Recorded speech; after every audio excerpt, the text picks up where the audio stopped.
From Pacifica, this is Democracy Now! This new executive order still stigmatizes the faith of Islam and Muslims. It does not make America any safer. President Trump has signed a new executive order temporarily banning all refugees, as well as people from 6 majority Muslim countries, from entering the United States. We'll get the latest. Then we speak to Gavin Grimm, a transgender high school student at the center of a landmark lawsuit. I cannot use the women's room, quite frankly, because I'm not a girl. This could be your child. This could be your child, your sister, your brother, your niece, your nephew. I am not the only transgender student in Gloucester County, and I deserve the rights of every other human being. I'm just a human. I'm just a boy. On Monday, the Supreme Court opted not to hear Gavin's lawsuit against his local school district in light of President Trump's move to rescind key protections for transgender students in public schools, and then to the Republican war against Obamacare. I am calling on all Democrats and Republicans in Congress to work with us to save Americans from this imploding Obamacare disaster. Congressional Republicans have introduced legislation to repeal the nation's most significant health care law in half a century. Insurance companies appear to be big beneficiaries of the new bill, but what about the sick and the poor?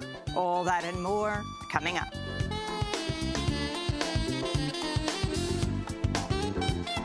Welcome to Democracy Now!, democracynow.org, The War and Peace Report. I'm Amy Goodman. President Donald Trump issued a new executive order Monday temporarily banning all refugees as well as people from 6 majority Muslim countries from entering the United States. According to White House officials, Trump signed the executive order out of public view, a sharp departure from the way he signed his first travel ban order, which caused nationwide protests at airports before being blocked by the courts last month. The new ban applies to people from Syria, Sudan, Iran, Somalia, Libya, and Yemen, but not those from Iraq. The ban will not apply to people from the 6 countries with green cards or who already have a visa. Despite the changes, immigration advocates say the new ban still discriminates against Muslims. This is Nahad Awad from the Council on American Islamic Relations. This administration is actively working to undercut religious liberties and the freedom of American Muslims, despite constitutional protections that guarantee freedom of religion to all. The new ban is set to take effect March 16th. We'll have more after headlines with Faiza Patel. Israel passed its own travel ban Monday, barring supporters of the boycott, divestment and sanctions movement known as BDS from entering Israel. The BDS movement's an international campaign to pressure Israel to comply with international law and respect Palestinian rights. The Israeli parliament voted to ban non-Israelis from entering the country if they or any organizations they're a part of support the boycott. The law also calls the BDS movement a, quote, new front of war against Israel, unquote. House Republicans unveiled legislation to repeal much of the Affordable Care Act Monday, including its expansion of Medicaid. The proposal includes a large tax break for insurance companies that pay their CEOs over $500,000 per year. It also defunds Planned Parenthood and eliminates abortion coverage.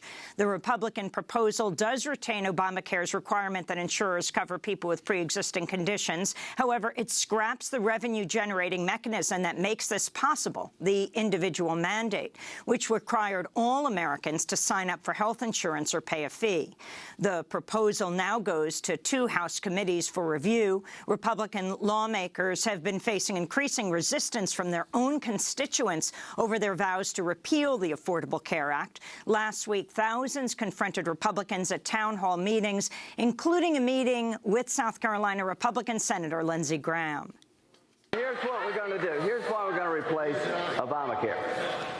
Employers, Affordable Health Care Act. Employers are eventually going to drop coverage, and everybody that worked for a company is going to go into a state exchange. We're down to one company. One company. You'll have no choice. Premiums went up 27. I tell you what, you're going to get kicked out in about 30 seconds if you don't shut up. Because I'm telling the truth. We'll have more on the Republicans' plan to repeal parts of the Affordable Care Act later in the broadcast. In a setback for the transgender rights movement, the U.S. Supreme Court has announced it's sending a landmark transgender case back to a lower court. The suit was brought by Virginia transgender high school student Gavin Grimm, who sued his local school district over its policy forcing him to use a separate single-stall restroom that no other student was required to use. In a one-sentence order, the Supreme Court vacated an appeals court decision that had ruled in Grimm's favor. The ruling comes less than 2 weeks after President Trump rescinded President Obama's directive telling public schools to let transgender students use the bathrooms matching their gender identity. We'll have more on the Supreme Court decision later in the broadcast with Gavin Grimm himself, as well as Chase Strangio of the ACLU. Secretary of Housing and Urban Development Ben Carson sparked outrage Monday when he described enslaved Africans as immigrants. That's what America is about. A land of dreams and opportunity. There were other immigrants who came here in the bottom of slave ships, worked even longer, even harder for less. But they too had a dream that one day their sons, daughters, grandsons, granddaughters, great-grandsons, great-granddaughters might pursue prosperity and happiness in this land. Dr. Carson's comments drew widespread criticism. The NAACP tweeted out simply, immigrants? Award-winning director Ava DuVernay tweeted, quote, their dream? Not be kidnapped, tortured, raped, forced to mate, work for another's gain, torn from family and culture, she tweeted. White House Press Secretary Sean Spicer has now refused to hold a televised White House press briefing for 7 straight days. On Monday, there was no way for the public to watch Spicer's press conference where he addressed Trump's unsubstantiated claims that President Obama had Trump's phones tapped during the 2016 election. At the briefing, Spicer offered no evidence but said, quote, there's no question something happened. The question is it surveillance? Is it a wiretap or whatever, unquote. In Toronto, organizers have canceled an event after learning that Kaiser Khan, the father of a Muslim U.S. soldier who was killed in Iraq, was reportedly told his travel privileges are being reviewed. The event had been scheduled to take place today.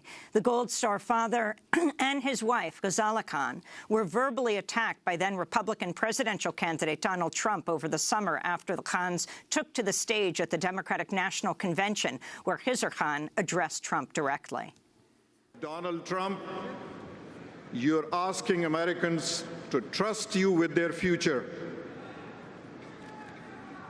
Let me ask you, have you even read the United States Constitution? I will gladly lend you my copy. After Kaiser Khan's speech, Trump made fun of Ghazala Khan, his wife, suggesting she hadn't spoken on stage because she wasn't allowed to. Khan has lived in the United States since 1980, and both he and his wife are U.S. citizens. It's not known which of his travel privileges are under review. Their son, U.S. Army Captain Humayun Khan, was posthumously awarded the Bronze Star and Purple Heart after he was killed in Iraq in 2004. Planned Parenthood has rejected a proposal by President Trump under which the federal government would stop threatening to defund the Women's Health Organization if Planned Parenthood stops providing abortions. In response, Don Laguns of the Planned Parenthood Federation of America said, quote, let's be clear, federal funds already do not pay for abortions. Offering money to Planned Parenthood to abandon our patients and our values is not a deal that we will ever accept. Providing critical health care services for millions of American women is not negotiable, unquote. An Afghan couple and their 3 young children have been released after being detained at the Los Angeles airport Thursday and held in custody over the weekend, despite having valid visas to enter the United States. The family all arrived with special immigrant visas, which they'd received because the father had worked for the U.S. government in Afghanistan. They were released just before a scheduled hearing Monday. This is the family's lawyer, Mark Rosenbaum. This is happening way too often. This is a recruitment anti-poster to say to individuals in Afghanistan, in other nations where we count upon nationals to our system military, that if you do it for a decade, and then you come to the United States with your wife and 3 children, the response is going to be, we're going to put you incommunicado for 40 hours. We're going to label you terrorists. That is not in the national interest. On Monday, the White House issued a statement on ExxonMobil that includes an entire paragraph lifted from an ExxonMobil press release issued less than an hour before. The paragraph, which celebrates ExxonMobil's investments in new oil refineries and chemical manufacturing projects, was first noticed by a Washington Post reporter who posted the side-by-side comparison on Twitter. The ExxonMobil press release was issued at 3:10 p.m., and the White House statement was sent to reporters at 3:44 p.m. Besides small copy editing changes, the paragraphs differ by only one word. The ExxonMobil release calls its project the Growing the Gulf Expansion Program, while the White House statement calls it the Growing the Gulf Program. The final sentence of the White House statement is also nearly identical to one in the ExxonMobil release, which claims the projects will create many more jobs. Longtime ExxonMobil CEO Rex Tillerson is now the Secretary of State. The Pentagon has opened an investigation into an invite-only Facebook group where male Marines have been posting thousands of naked or sexually suggestive photos of their fellow female Marines, along with a barrage of misogynistic comments, including some saying the women should be raped. Some of the photos were clearly shot without the consent or knowledge of the women, such as a photo of a corporal bent over. Others are private photos or photos taken off social media sites such as Instagram. The invite-only group is called Marines United and includes 30,000 men who are active duty and veteran soldiers. The Naval Criminal Investigation Service, the NCIS, has launched an investigation, and the Marine Corps has warned soldiers they could face court-martial by participating in the group. A 2014 Pentagon report found the Marines have the highest rate of sexual assault of the U.S. Armed Forces, with an estimated 8% of active-duty female Marines experiencing sexual assault in 2014 alone. Dozens of schools have answered they'll be closing Wednesday for the nationwide Day Without a Woman strike on International Women's Day.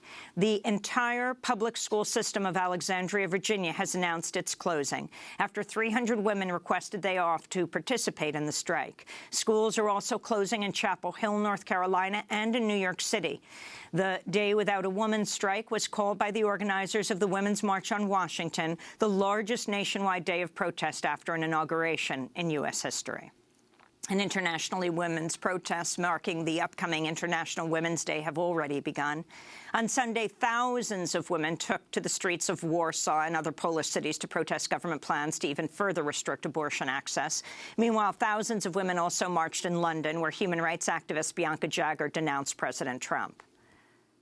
So I'm calling today for equal pay, for gender equality, for end of violence against women and girls, and I'm calling as well for us to think about what we are facing with a president in the U.S. who wants to belittle women, who wants to reduce our rights, who wants to diminish us, and that we should stand up. And those are some of the headlines. This is Democracy Now!, democracynow.org, The War and Peace Report. I'm Amy Goodman. And I'm Juan Gonzalez. Welcome to all of our listeners and viewers around the country and around the world.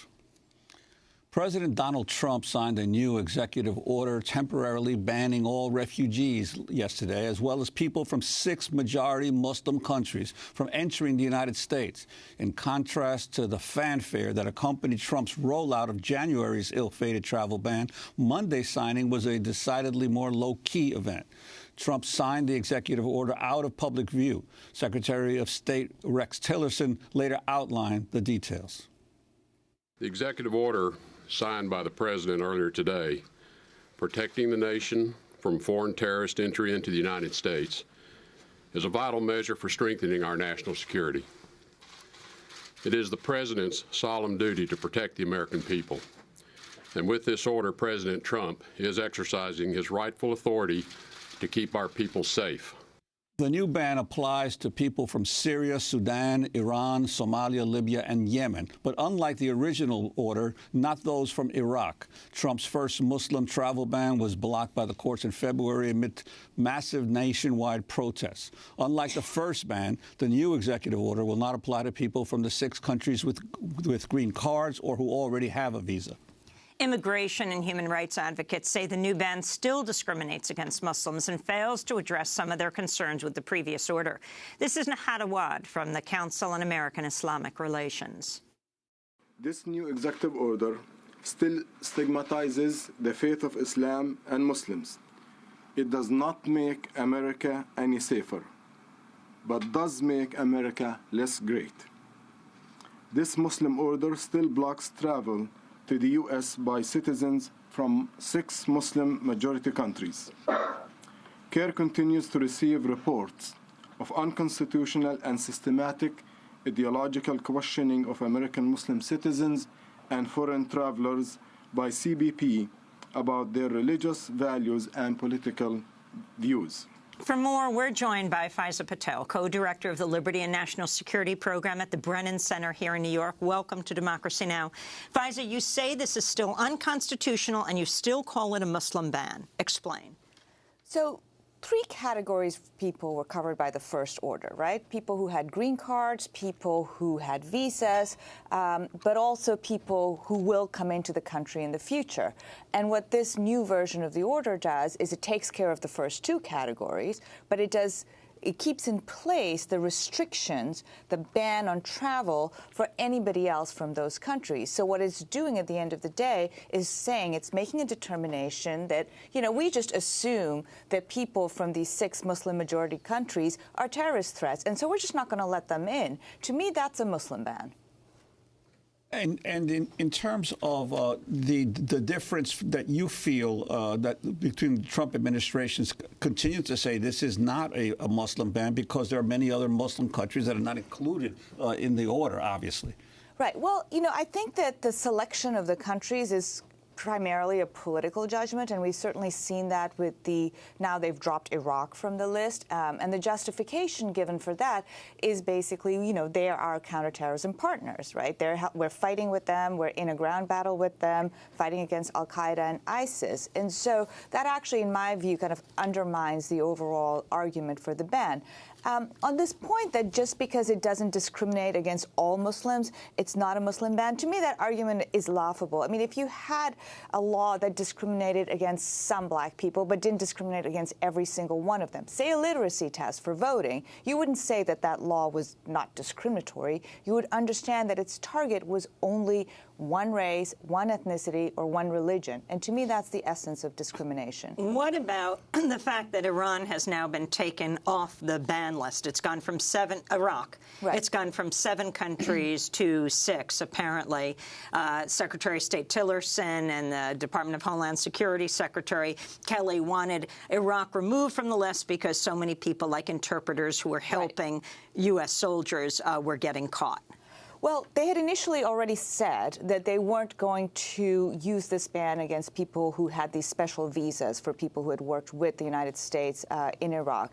But the fact is that I'm happy for the Iraqis, let me put it that way. On the other hand, the fact that counterterrorism cooperation is the yardstick by which we measure whether or not somebody can come into the country doesn't strike me as the right measure. When you're looking at whether or not to issue a visa, you basically look at a couple of things. You look at the likelihood that the person is going to stay in the country, that they're going to become a permanent resident by any other means, and you look at whether or not they present some kind of security threat. And U.S. embassies around the world, including in the 6 countries mentioned in the order, do that job. If you look at refusal rates, between 40 and 60% of visas from those countries are refused. So it's not like these embassies and consulates are sitting out there saying, oh, we're just going to let anybody in. There's already a strict vetting procedure in place. Well, there have been reports of recent documents that were leaked from the Department of Homeland Security that show that national origin is a poor indicator of possible terrorism activity. And in fact, some reports are saying that as many as half or more of the people who've already been convicted of some terrorism-related acts in the United States were U.S. citizens. So will that be a possible avenue for further legal challenge of this new order? Yeah, I mean, I think, look, there's two things to this. One is the clear discriminatory purpose, which we know from, multitude of statements coming from the Trump campaign through Rudy Giuliani's remarks at the time that the first order was issued. The second is the lack of any real national security rationale. I think it's fairly obvious to most serious commentators that the national security rationale here is simply a pretext. Trump promised he would do a Muslim ban, so he's trying to do a Muslim ban. So let's go to the announcement of the new travel ban. It wasn't President Trump, and he wasn't there with all sorts of people around him. I don't know if people would stand around him on this one. But Attorney General Jeff Sessions spoke, and he cited the U.S. refugee program as an entry point for potential terrorists. First, as President Trump noted in his address to Congress, the majority of people convicted in our courts for terrorism-related offenses since 9/11 came here from abroad. We also know that many people seeking to support or commit terrorist acts will try to enter through our refugee program. In fact, today more than 300 people, according to the FBI, who came here as refugees are under an FBI investigation today for potential terrorism-related activities. Like every nation, the United States has a right to control who enters our country and to keep out those who would do us harm. This executive order seeks to protect the American people as well as lawful immigrants by putting in place an enhanced screening and vetting process for visitors from 6 countries. So that is the Attorney General, Jeff Sessions. Your response to what he says, and also included in this list, it's interesting who Donald Trump has chosen and not chosen. For example, not Saudi Arabia. Mm-hmm. So I'd say a couple of things. The first is that the Attorney General says that a majority of people convicted of terrorism and terrorism-related offenses were foreigners. We actually went back and looked at the data that Sessions is citing to, and about half of the people he's talking about fall under the category of terrorism-related. That's a very, very broad category. It includes immigration violations. It includes, having lied to the feds. It could be like illegal cigarette sales. It's a range of categories. Whether or not those are actually related to terrorism, it's really hard to tell, but it's clear to me that by using both those categories, they're just trying to inflate the numbers.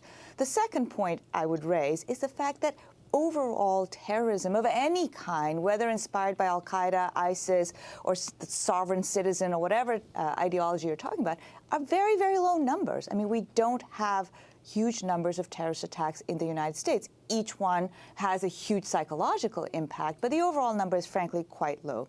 The second thing I'll say is in terms of the refugee programs, they've suddenly started citing this number that the FBI has 300 open terrorism investigations involving refugees.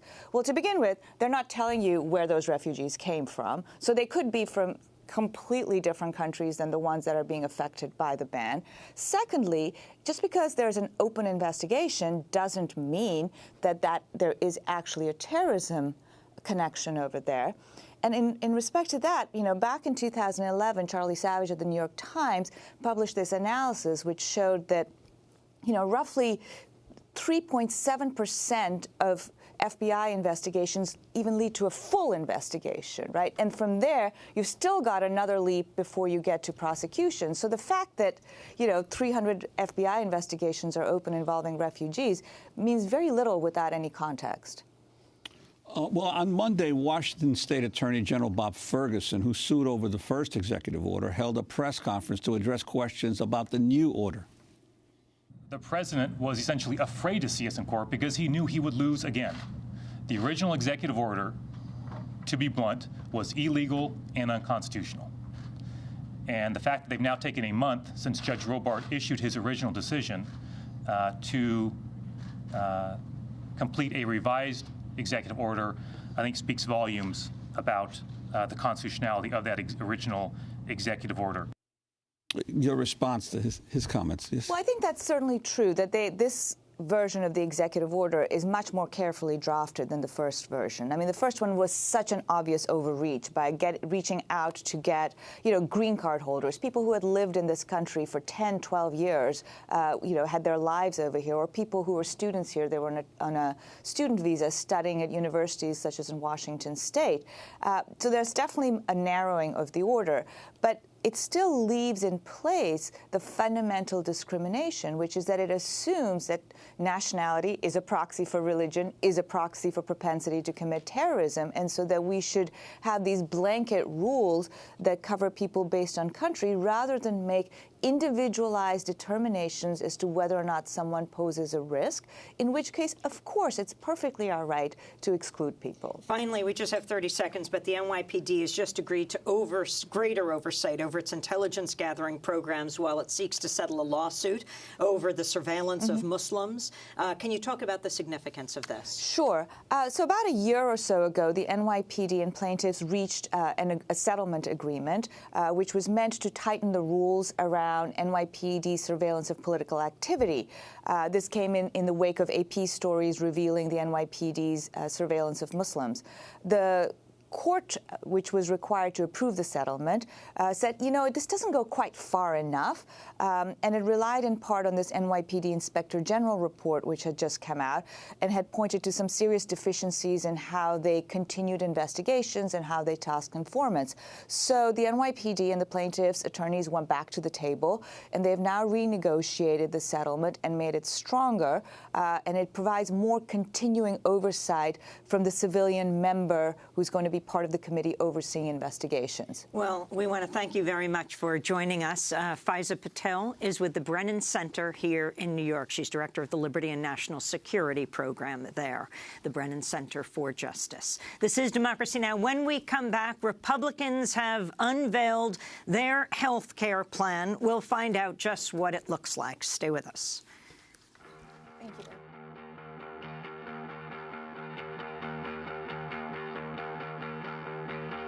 I don't wanna be funny anymore. I don't wanna be funny anymore.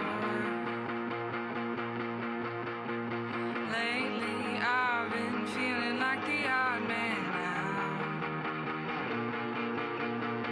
I heard my friends saying things I don't mean out loud. I don't wanna be funny anymore. I got a too short skirt, maybe I can be the cute one. Is there room in the band? I don't need to be the front man. If not, then I'll be the biggest fan. I don't want the joke to be on me. I Don't Want to Be Funny Anymore by Lucy Dacus here on Democracy Now!, democracynow.org, The War and Peace Report. I'm Amy Goodman with Juan Gonzalez. Well, House Republicans have unveiled long-awaited legislation to repeal much of the Affordable Care Act, also known as Obamacare, including its expansion of the Medicaid program for the poor. The proposal includes a large tax break for insurance companies that pay their CEOs over $500,000 per year. It also defunds Planned Parenthood and eliminates abortion coverage. The Republican proposal does retain Obamacare's requirements that insurers cover people with pre-existing conditions. However, it scraps the revenue-generating mechanism that makes this possible, the individual mandate, which required all Americans to sign up for health insurance or pay a fee. It is unclear if the bill has enough support to pass the Republican-led Congress. It now goes to 2 House committees for review. During a speech last week, President Trump urged Congress to repeal Obamacare. Tonight, I am also calling on this Congress to repeal and replace Obamacare.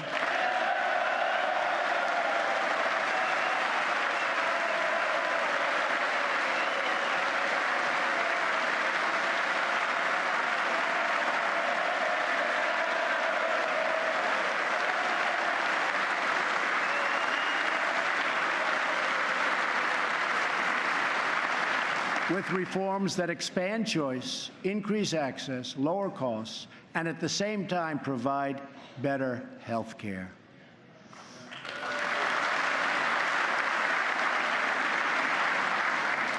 Mandating every American to buy government-approved health insurance was never the right solution for our country. President Trump and fellow Republicans have repeatedly promised to repeal and replace Obamacare, but their efforts have faced internal divisions as well as sustained outcry from constituents at town hall meetings across the country.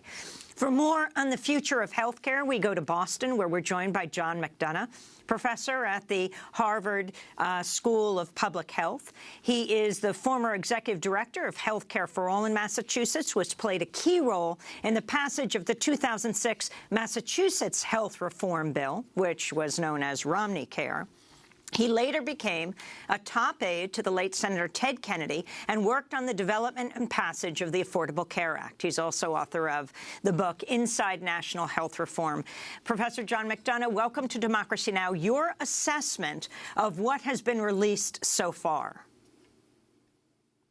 What we see so far is not a surprise, and it's been revealed in bits and pieces along the way. The Republican plan represents a massive tax cut to benefit wealthy households and powerful corporations in America. And in exchange, a significant number of millions of Americans, lower income and lower middle income, are going to lose their health insurance coverage to make up for the lost revenue from these tax cuts. Well, in what way do you say it's a tax cut for the wealthy? So the Affordable Care Act is significantly financed, and most people don't know this, by a major tax increase on wealthy households, both on earned income and on unearned income.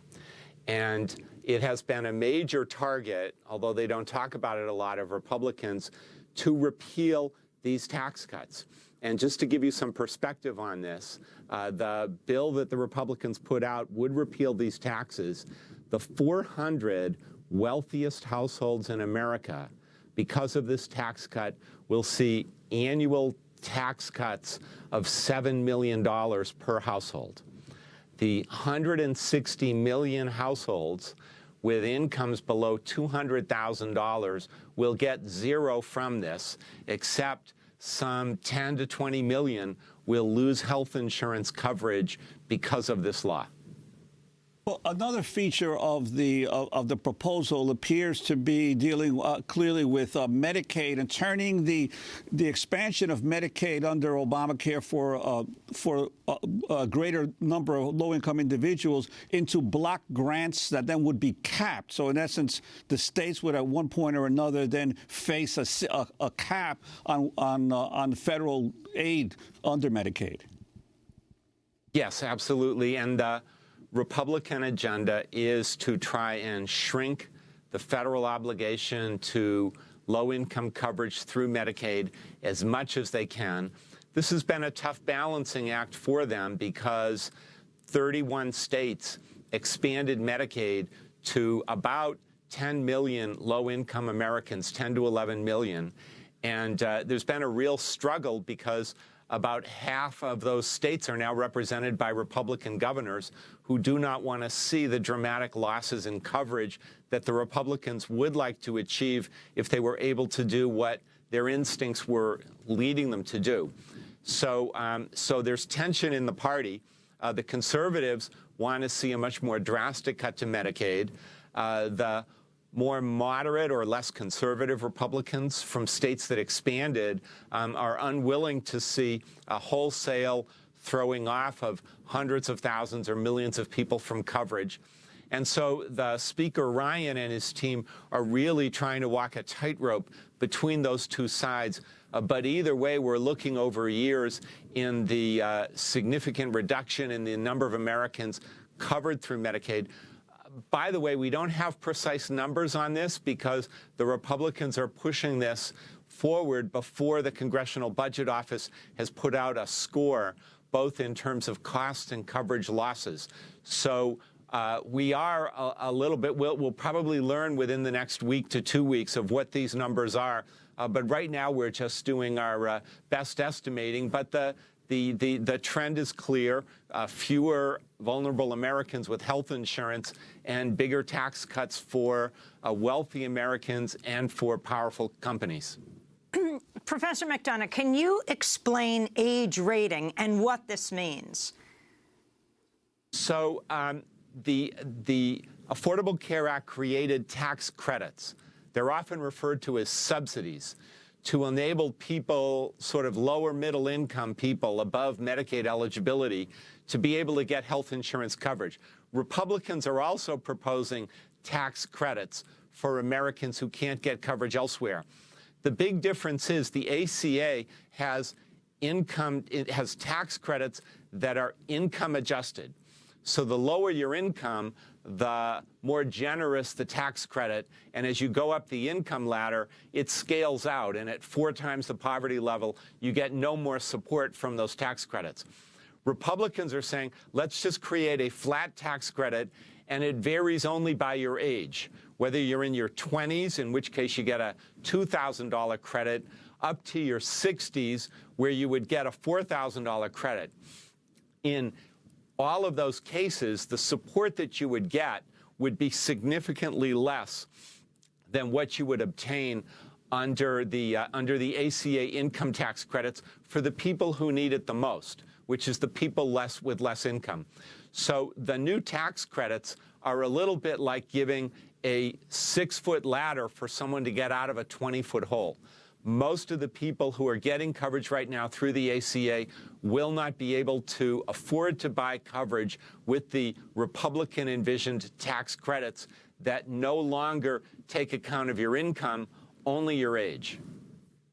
I wanted to ask you about another section of the proposal called the continuous coverage provision. Apparently, this is a replacement for, to some degree, for the mandate. But under the old mandate, people would have to pay a fine if they didn't have insurance to the government. What happens now under this continuous coverage provision?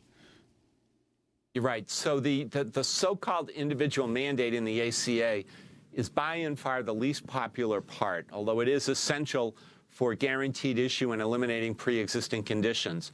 But the current ACA mandate basically it's not a mandate. You don't have to buy coverage.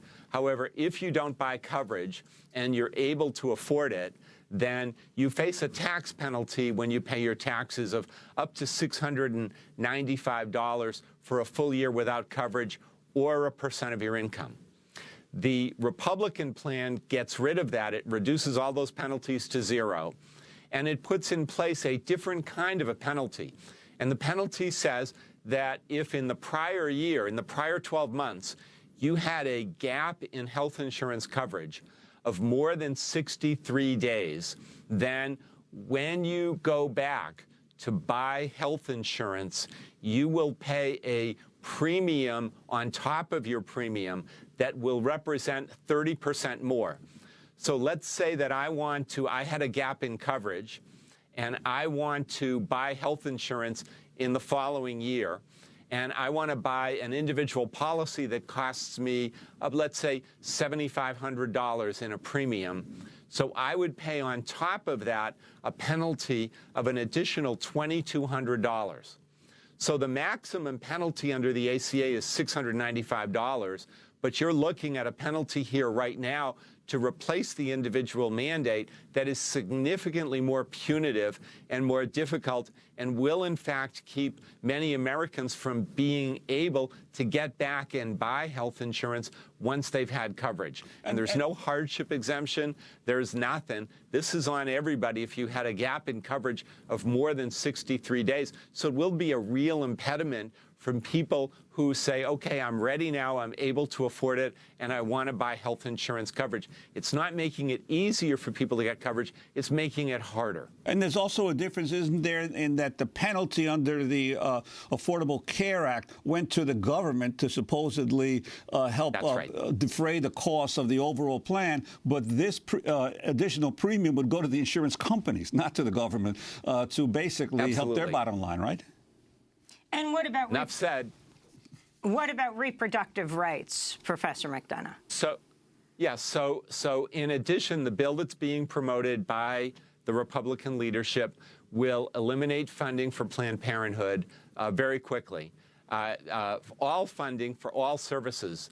There's no federal funding that goes to Planned Parenthood for abortion, but this would eliminate all funding for any service to this one organization called Planned Parenthood, which is a significant political risk for them, because already there are at least 2 Republican senators, Susan Collins from Maine and Lisa Murkowski from Alaska, who have said they will not vote for a bill that eliminates funding for Planned Parenthood.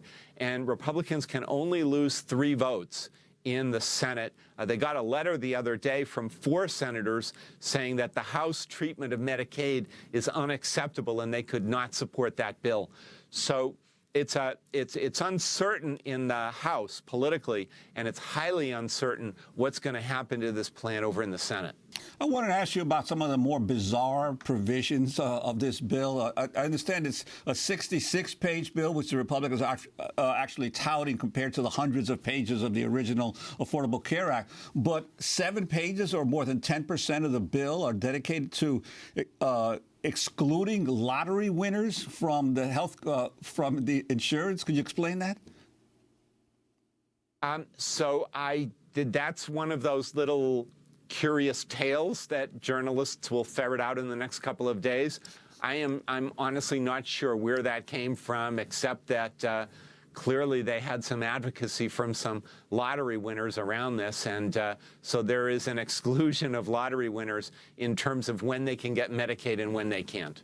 And it is bizarre to focus that much on it, but I'm sure there's a tale behind that in terms of how that got in there. In seeing people fan out to talk about this, the watchword, the buzzword, is accessibility. People will have access to health care. But that's not the same as people will be able to afford health care. So overall, what is the takeaway you have right now? I mean, it was just released yesterday. As you said, and this is not a minor point, it hasn't even been scored. What did it take, 2 years for you guys to figure out how much this was going to cost? Could it cost actually more overall for the country?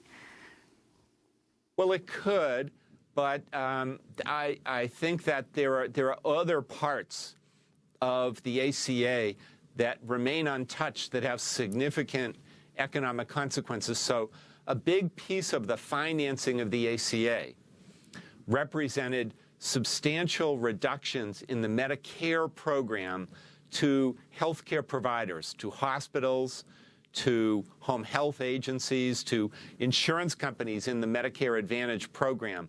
It's a significant, it's about half the cost of the law was through reductions in Medicare payments. And for the most part, particularly from the hospitals are giving up about $350 billion in revenue that they would otherwise collect because they wanted to make a serious, real contribution to getting most of America to have health insurance. The hospital industry is now deeply alarmed and is ringing a lot of alarms saying, hey, we gave up an enormous amount of money, $350 billion over 10 years, in order to get America covered with health insurance. And they are saying, listen, if you want to take away that coverage, then we want our money back. But Republicans are not planning on giving that money back, so they are going to be taking away the coverage, and they're going to be leaving the cuts in place for hospitals who are going to be on the front line of dealing with the millions of Americans who will be newly uninsured because of this law. So because they leave that money in place, it will not be challenging for this bill to, in fact, be will be fiscally neutral and will not add to the deficit. I don't anticipate that because they're leaving that whole other part of the law. So they're repealing each and every tax increase in the ACA, including things that you just wonder what was on their mind. There's a tax on indoor tanning salons, which is a significant cause of skin cancer and melanoma and other serious skin cancers. But they leave in place all of the reductions to the medical providers who are on the sharp end of care. So I wouldn't expect this to be a deficit increaser. But, of course, we'll see when the Congressional Budget Office score comes out in the next couple of weeks. John McDonough, we want to thank you for being with us, professor at the Harvard Chan School of Public Health. Between 2008 and 10, he served as senior advisor on national health reform to the U.S. Senate Committee on Health, Education, Labor, and Pensions. Was a top aide to the late Senator Ted Kennedy. This is Democracy Now! We'll be back in a minute.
Lorelei by Cocteau Twins here on Democracy Now!, democracynow.org, The War and Peace Report. I'm Amy Goodman with Juan Gonzalez. Well, in a setback for the transgender rights movement, the U.S. Supreme Court has announced it is sending a landmark transgender case back to a lower court just weeks before oral arguments were scheduled. The suit was brought by a transgender high school student from Virginia named Gavin Grimm, who sued his local school district over its policy forcing him to use a separate single-stall restroom that no other student was required to use. In a one-sentence order, the Supreme Court vacated an appeals court decision that had ruled in Grimm's favor while sending the case back to the Fourth Circuit Court of Appeals. The ruling comes less than 2 weeks after President Trump rescinded key protections for transgender students in public schools. The move reverses President Obama's landmark decision to order public schools to let transgender students use the bathrooms matching their gender identity. In a moment, we'll be joined by Gavin Grimm himself. But first, I want to turn to part of a short video produced by the ACLU. It includes an interview with Gavin and his mother, as well as archival footage from a 2015 meeting of the Gloucester County School Board in Virginia. It begins with Gavin speaking out at the meeting. I prepared a speech today, but I think in light of the comments I've heard, it's better for me to speak without this paper. I cannot use the women's room, quite frankly, because I'm not a girl. 2 years ago, when I spoke to the school board, I remember being very afraid, but I also remember having a purpose and an end goal, which was just to be able to be myself. I didn't even know what transgender was when this all started. One of the first things I read was that almost 50% of these kids try to commit suicide. As a parent, that's all you really need to know to support your child. No child ever should be treated like my child has been. My son has boy parts. He does not want to be in the bathroom with people with girl parts. It doesn't matter what you feel on the inside. It matters what's on the outside. A young man can come up and say, I'm a girl. I need to use the ladies' rooms now. It's been really difficult, really difficult. Because as a mom, you're terrified for your kid's safety. It's also been wonderful because my kid's so awesome.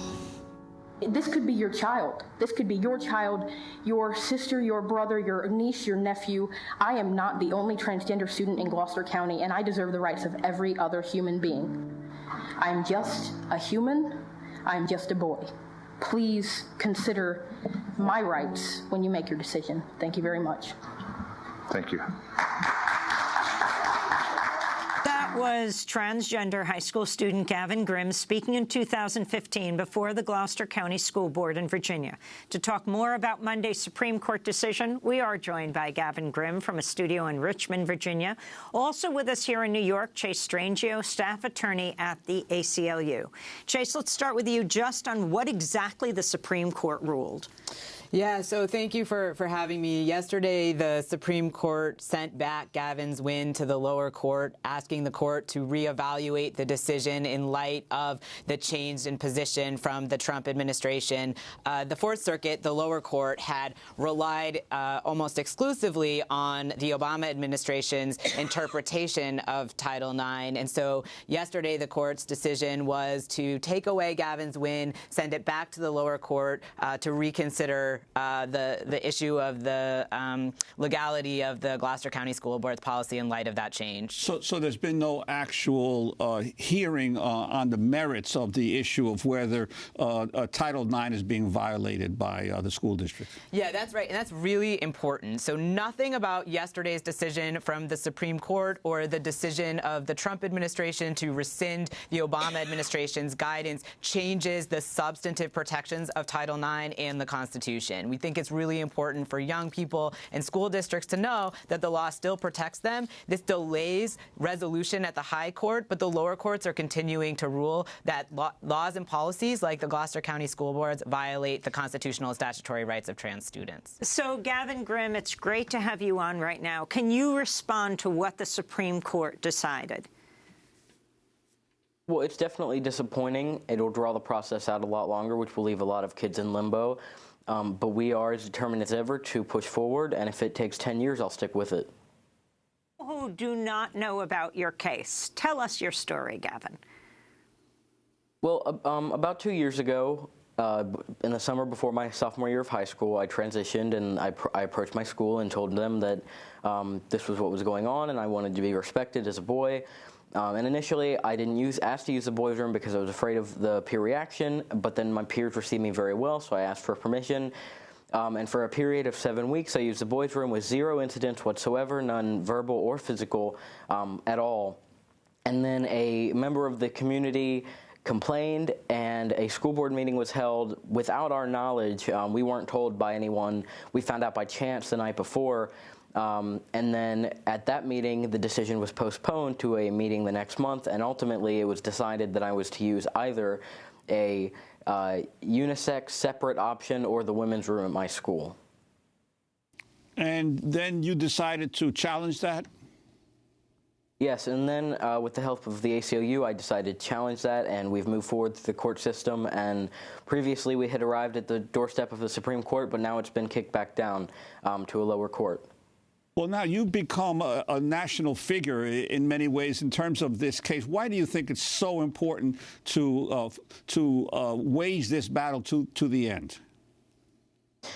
Well, transgender kids are an especially vulnerable population, being that in high school it's already difficult to get along, and especially if you don't fit some kind of mold, you're targeted to a greater degree than even normal. And then when you are in an environment where you're not being affirmed and when you're being separated and kept apart from your peers, not only does that send a very negative message to you, but it sends a very negative message to your peers and kind of conveys a precedent for how they'll treat you. So I think it's very important that we talk about rights of bathroom usage for trans youth, especially because if you can't use a bathroom, you can't participate in public life, and that's really what's at the center of this. So talk more about that, and why this is more than a case about where you go to the bathroom. Well, if you could imagine how your life would be if you didn't have a bathroom accessible to you outside of the home, it would be quite stressful. You'd have to plan your trips very carefully around how long you'd be out. You'd probably restrict your food and drink intake. And then going to work, going to school, they're very, very difficult things. And without availability to a restroom, this is your reality. And what was your response last month when you heard the Trump administration was revoking the Obama administration's position on this issue? It was very disappointing, certainly very frustrating, but that didn't dishearten me at all. I was just as determined as ever to push forward, as were, I think, everybody who's been working so hard on this case. But certainly it was not ideal, and it sent a very, very negative message to the trans youth of our nation. How have your classmates, your teachers, family, friends, people you don't know, just run the gamut for us, how people have responded to you, Gavin? Classmates have gotten a lot of support, teachers have gotten a lot of support, family have gotten a lot of support, friends, of course, a lot of support, and then people I don't know. I'm approached almost every time I go out by at least one person who congratulates me and says how supportive they are of me. And this is in my community and outside of it. Even as far as North Carolina, I've been spotted and thanked and congratulated, whereas I've never once had a public confrontation that was negative. And Gavin, you're a senior. You'll be graduating in the spring. Where do you hope to go to study, and what do you hope to do after college? Well, I'm definitely pursuing higher education, and after college, right now what I'm thinking is a career stretch goal is I'd like to be a geneticist, and one day it would be nice to have my own practice. And what do you say to other young transgender people? First of all, I mean, the Supreme Court, I think there might have been a mixed message that they ruled against you. That hasn't been the case at this point. There hasn't been a ruling. What do you say to others to give them hope? I would say that the fight is not over. This doesn't mean we're at the end of the road. It's a detour, and that's all it is. We have faced many detours in this process. It's certainly been a fairly circuitous process, but it's not over. There's people still fighting very, very hard every day, every moment of every day for the rights of trans youth in this nation. And just don't be discouraged. This might take a while, but it will be resolved. And eventually, regardless of the ultimate outcome of this case, equality will absolutely prevail. I believe that with every bone in my body. And Chase, I wanted to ask you the importance of having a transgender youth who so eloquently can speak about the issues involved in his case and the importance of his case nationwide.